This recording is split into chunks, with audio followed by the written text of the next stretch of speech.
पुढे जाऊया। राज्याचं राजकारण पुन्हा नव्या वळणावरती येऊन ठेपलेलं आहे। 2019 मध्ये उद्धव ठाकरे आणि भाजपाचे मार्ग वेगळे झाले होते, मात्र आता कल्याण डोंबिवली उल्हासनगरचा वचपा काढण्यासाठी भाजप वेगळा निर्णय घेण्याची चर्चा आता सुरू झाली आहे।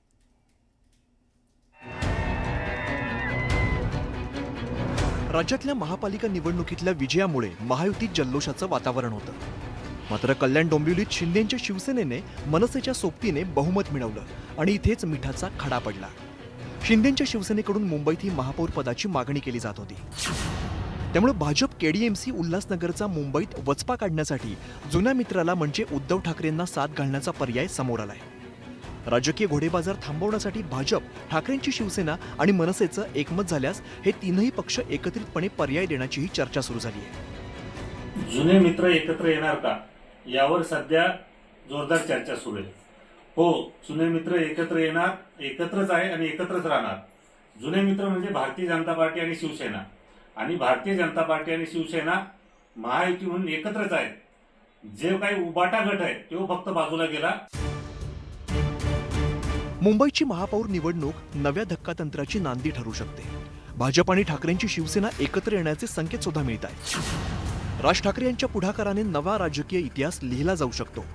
बाळासाहेब ठाकरेंच्या जन्मशताब्दी वर्षात मतभेद विसरून जुने मित्र एकत्र येऊ शकतात। शिंदेंच्या शिवसेनेने भाजप आणि मनसेवर कुरघोडी केली आहे, त्यामुळे राजकीय घोडेबाजार थांबवण्यावरती भाजप आणि ठाकरे बंधूंचं एकमत झालंय।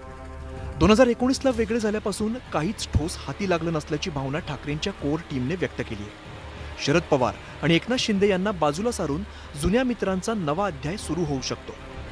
8 वर्षांपूर्वी 82 जागा असताना भाजपाने तत्कालीन एकसंध शिवसेनेला पाठिंबा दिला होता। आता त्याची परतफेड करून एकत्रित वाटचालीच्या दृष्टीने हालचाली सुरू आहे। देवेंद्र फडणवीस आणि उद्धव ठाकरे यांच्यात समन्वय जोडण्यासाठी राज ठाकरेंची भूमिका निर्णायक ठरणार आहे। 2019 मध्ये उद्धव ठाकरेंनी भाजपाची साथ सोडत मवियाच्या माध्यमातून सत्ता स्थापन केली होती, तर 2022 मध्ये एकनाथ शिंदेंनी बाळासाहेबांच्या विचारांसाठी आणि अजित पवारांकडून शिवसेनेच्या आमदारांना निधी मिळत नसल्याचा आरोप करत उद्धव ठाकरेंची साथ सोडली होती।